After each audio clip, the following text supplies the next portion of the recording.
का miss call आया कि आपका कार्यकाल पूरा हो गया, चलिए।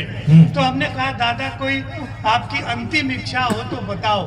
हिंदुस्तान का बुजुर्ग मृत्यु करीब हो लेकिन अपनी अंतिम इच्छा त्यागता नहीं है। हमेशा सकारात्मक सोचिए, कभी भी तो आपका जीवन पूरा आनंद में बीतेगा। आनंद लीजिएगा, छंद सुनिए कि मेरे खानदान के वयो बुजुर्ग दादा बोले, मेरे खानदान के वयो बुजुर्ग दादा बोले, प्रतिदिन गंगा में नहाना चाहता हूँ मैं, और बाकी बचे जीवन को भोले की शरण जाके राम राम जप के गंवाना चाहता हूँ मैं। कि जैसे तैसे मेरी बीत गई है जवानी, आशा राम सा बुढ़ापा न बिताना चाहता हूँ मैं, और मेरी अंतिम इच्छा है बस एक बार राधे माँ को गोद में उठाना चाहता हूँ। मैं आपको इसी तरह से निर्गुण भक्ति भाव के छंद सुनाऊंगा। जब तक ये मोदी जी प्रधानमंत्री हैं आपको बहुत चिंता करने की जरूरत नहीं है। आप ध्यान से देखे होंगे ये ऑपरेशन सिंदूर की बात कर रहे थे। ऑपरेशन सिंदूर को समझाने के लिए सर्वदलीय बैठक बुलाई गई और सबसे हर दल से 2-2 प्रतिनिधि सारे देशों को भेजा गया बताने के लिए कि देखो हमने ऑपरेशन सिंदूर किया और पाकिस्तान को ये क्षति पहुंचाई। सारे देश में सबको भेजा गया और ट्रंप से मिलने के लिए शशि थरूर जी को भेजा गया। आप ट्रंप क्यों नाराज है समझ रहे हैं?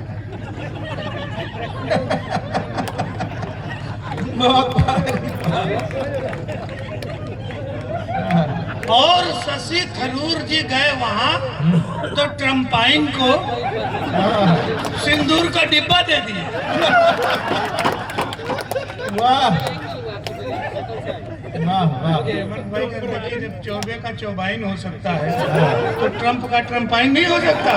हम अपने समझने के लिए ऐसे ही काम चलाते हैं। तो वो शशि थरूर जी ने उनको सिंदूर की डिब्बी दे दी। बाद में ट्रंप ने गूगल सर्च किया कि इसका उपयोग क्या होता है डिब्बी का। उसी के बाद से तो दे टैरिफ झोंकते जा रहे थे। ये हमारा मित्र थे योगी जी, मोदी जी, इन्होंने ऐसा किया, ये व्यक्ति यही। ट्रंप जब से शशि थरूर के विषय में जाना है ट्रंप ने, तभी से ये टैरिफ चल रहा है। तो अभी जब तक मोदी जी इधर जो हैं तब तक बहुत चिंता करने का विषय नहीं है। हम आपको एक और खंड सुनाते हैं। 1985 के बाद हमारे गांव में बिजली आई।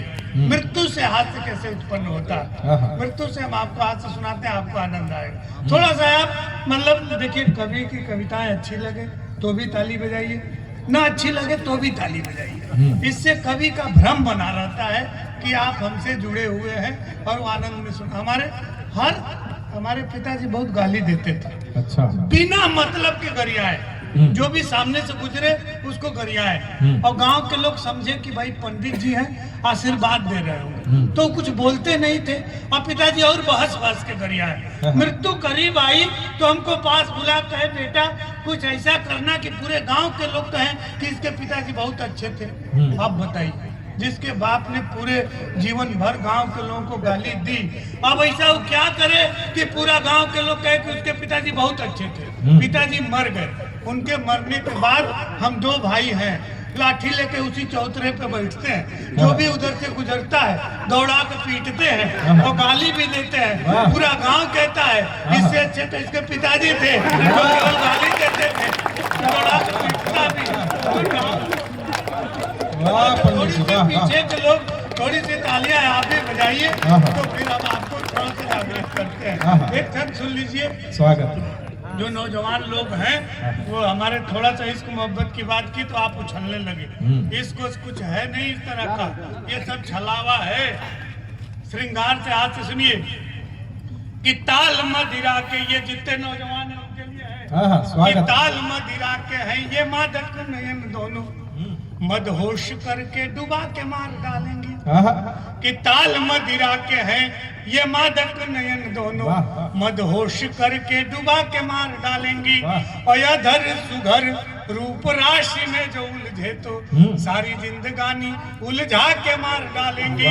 कि डिजिटल युग की ये प्रेमिकाएं हैं जो बस हाय मेरी जानू बतला के मार डालेंगी। और 8-10 लोगों से तो चैटिंग करेंगी और सारी रात तुमको जगा के मार डालेंगी। सारी रात तुमको जगा के मार डालेंगी। आज यदि रहीम रस्थान भी होते तो वही कविताएं लिखते जो हम लोग सुना रहे। कविता हमेशा यथार्थ और परिवेश के इर्द गिर्द घूमती है। देश में जो वातावरण होता है कवि उन्हीं विषयों पर लिखता है और उसको उन्हीं विषयों पर लिखना चाहिए। यदि आज रस्थान होते तो क्या लिखते कि कोचिंग छोड़ महेश सुरेश, कोचिंग छोड़ महेश सुरेश दिनेश निरंतर रील बनावे।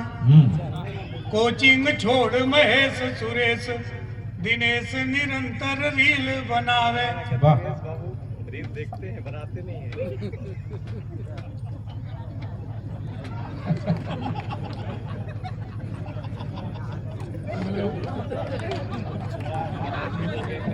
नहीं, वो उतने देर के लिए पूछ के आए थे।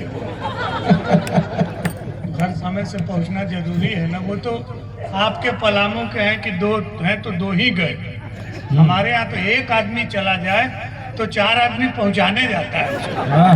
तो ये आप तो संस्कारिक लोग हैं, थोड़ी सी तालियां बजा दी। इससे कोई कोचिंग लेकिन वो ध्यान बट जाता है। फिर आदमी गंभीर होकर सुनाने लगता है। बहुत पढ़ना लिखना बहुत गुनाह का काम है।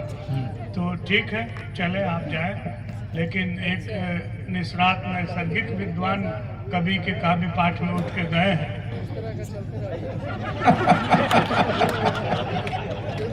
जिस भी जरूरी काम के लिए गए हैं भगवान उसमें सफलता हासिल नहीं होने देगा।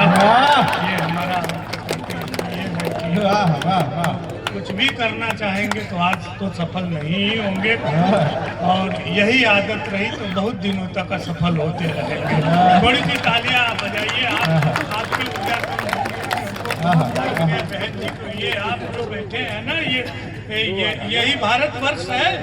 इतना ही भारत है। बहन समीना अदीब जी हैं, पांडे जी हैं, और इधर पट्टू जी का संचालन है, और हमारे विधायक जी और माननीय मंत्री आईजी साहब, यही भारत है। हमारे यहाँ के एक बहुत बड़े शायर थे, उन्होंने कहा कि दीदी जानती है कि राम सिंह शेर खान कहते हैं, राम सिंह शेर खान कहते हैं, 2 बदन एक जान कहते हैं। हम जो बैठे हैं यहाँ मिलजुल के, इसको हिंदुस्तान कहते हैं। ये हमारा देश है और हम इसी तरह से होना चाहते हैं। आप वो जन सुनिए, आनंद लीजिएगा कि